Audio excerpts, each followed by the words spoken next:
So, you think commercial vehicles are boring? No street cred? Think again. So we have a Mitsubishi Shogun 2.5 turbo diesel. Now this has got a lot of street cred. Look at the machinery. Let's go and road test it, shall we?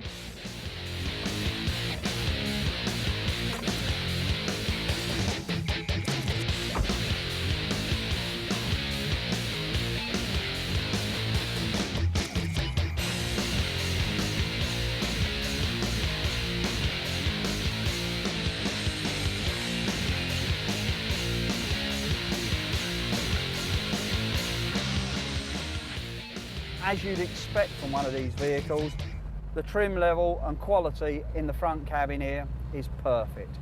We've got plastic, wooden trim, all the controls are easy to get to, everything that you want is here. And with a 2.5 turbo diesel engine in this, it's got quite a bit of pull in it.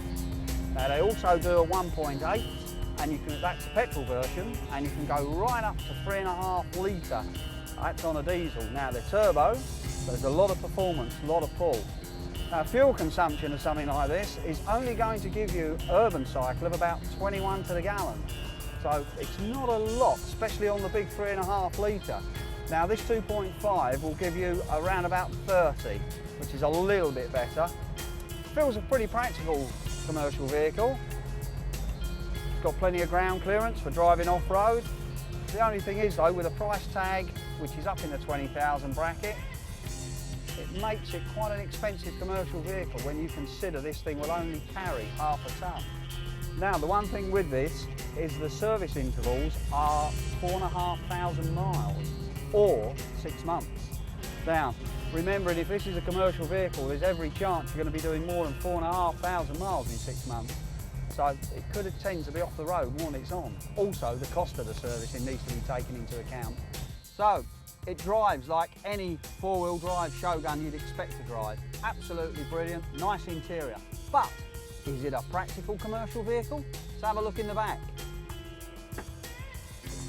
Practical or unpractical? Now, this is a good load area in here. They do supply a heavy-duty matting for this. Why don't they fit it? They also supply a cage to fit at the top. Why don't they fit it? Now, inside here is a load of plastic all over the place. Builders, electricians, it's going to last a week. It's going to get ruined with stuff being thrown in there. Lovely big bumper at the back here. Now that's solid plastic, stuff sliding in and out, it's going to get scratched, it's going to get split, it's going to get damaged. This back will also take a UK pallet.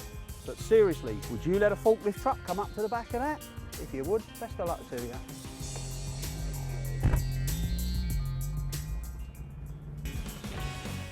Performance figures on this particular vehicle, 190 Newton meters at 3,500 RPM. It's not a bad bit of torque. This particular vehicle will tow 5,500 kilos, and with that torque, will pull it very convincingly. Fuel consumption, now on this particular vehicle, 2.5 diesel, 32.1 urban cycle. On the bigger one, the 3.5 litre, then you're going to get about 21.7. Not bad. We've looked around the vehicle, we've road tested the vehicle, so what do we really think of it? It is a good practical four-wheel drive, but with such a small payload, is it a practical commercial vehicle? Now it definitely has a niche market being surveyors, camera crews, anybody that has an engineering job that they need to go across country to.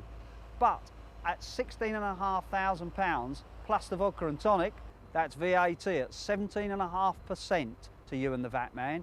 With the little extras you need inside to make the load secure, comes out to about 20 grand. Does that make this an expensive or inexpensive commercial vehicle?